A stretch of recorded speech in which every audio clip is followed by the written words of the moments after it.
Menurut penilaianku, dia cowok yang pintar dan punya pendirian. Sikapnya tegas dan percaya diri. Sepertinya mendekati tipe cowok idealku. Sudah cukup lama Mas Ayi dan Nurul tidak kunjung datang, sampai-sampai kami kehabisan topik pembicaraan. Aku mau tinggal masuk, tapi tak tega. Akhirnya kami jadi sering terdiam dan sibuk dengan pikiran masing-masing.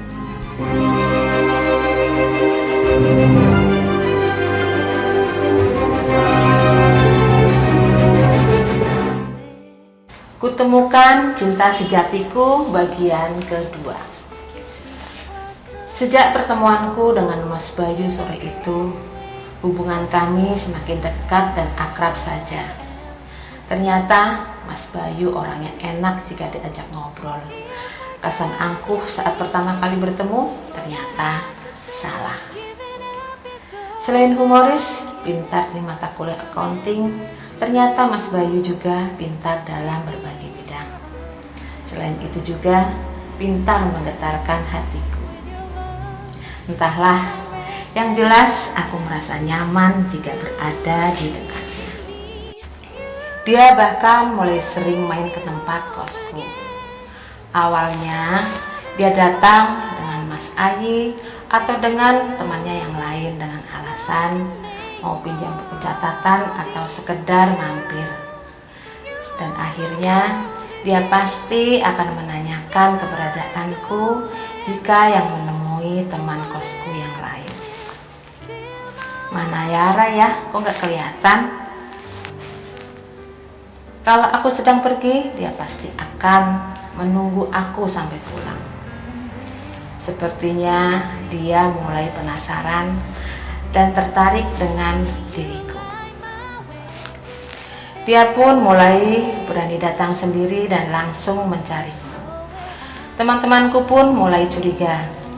Pasti Mas Bayu ada apa-apanya denganku.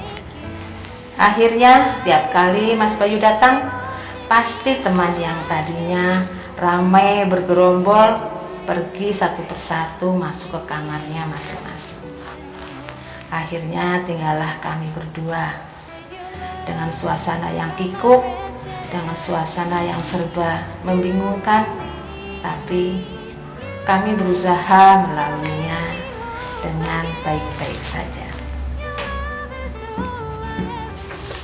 Dan pada akhirnya Mas Bayu menjadi sering sekali menjemputku pulang kuliah.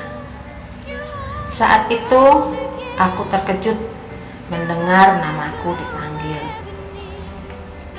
Kulihat Mas Bayu sedang duduk di taman depan kelas. Hei, Tiara. Mas Bayu, kok di sini sih? Ada kuliah sore ya? Tanya aku. Enggak, tadi ada kuliah siang. Mau langsung pulang, males, jawabnya. Aku pun menghampiri dan mengambil posisi duduk di sebelah Mas Bayu. Terus, ngapain duduk di sini sendirian? Apalagi nungguin pacarnya ya, kataku menggodanya. Enggak kok, jawabnya. Kulihat ada nada gugup di jawabannya itu. Kamu ada acara nggak sore ini? Ucapnya lagi. Oh, nggak ada Mas, jawabku. Oke, kalau gitu aku antar pulang aja ya. Sekalian aku juga mau pulang, kata Mas Bayu. Iya Mas, aku pun mengiyakan. Kami pun beranjak pergi menuju tempat parkir sepeda motor Mas Bayu. Di sepanjang jalan menuju tempat parkir, temanku mulai banyak yang menggoda. Karena memang aku tidak pernah bergaul dengan laki-laki di kampus. Kebanyakan temanku perempuan. Ada beberapa teman lelaki yang suka, tetapi aku tidak pernah merespon mereka. Sesampai di tempat parkir, Mas Bayu mengeluarkan sepeda motornya. Sebelum mempersilahkan aku duduk, Dia bersihkan dahulu jok sepeda motornya. Setelah semua beres, baru dia mempersilahkan aku duduk berbonceng di belakangnya. Padahal cuma perlakuan sekecil itu, tapi sudah mampu menambah poin penilaianku terhadap dirinya. Sepertinya Mas Bayu orangnya penyayang dan penuh perhatian. Mungkin dengan perempuan lain juga seperti itu, tapi aku tak peduli. Bagiku itu suatu yang amat baik dilakukan sebagai seorang lelaki yang gentleman. Kami mulai meninggalkan tempat parkir. Di sepanjang perjalanan kami hanya diam dengan pikiran kami masing-masing. Tiba-tiba Mas Bayu membuka pembicaraan. "Kamu sudah makan belum?" tanya Mas Bayu. "Memang kenapa?" tanyaku. "Aku lapar.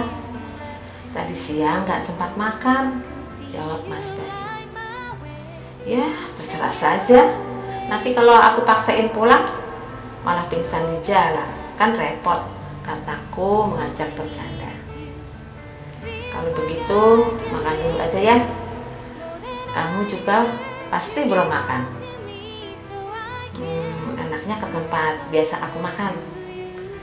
Enak kok masakannya," kata Mas Bayu. Kami pun meluncur ke tempat Mas Bayu biasa makan. Tidak begitu jauh tempatnya dari kampusku. Ternyata tempatnya di pinggir jalan. Waduh, warung sederhana di pinggir jalan. Wah, ternyata Mas Bayu ini masa ngajak cewek makan bareng orang dari berbagai kalangan. Yang benar saja. Kan biasanya cowok gengsi ngajak makan cewek di tempat seperti ini.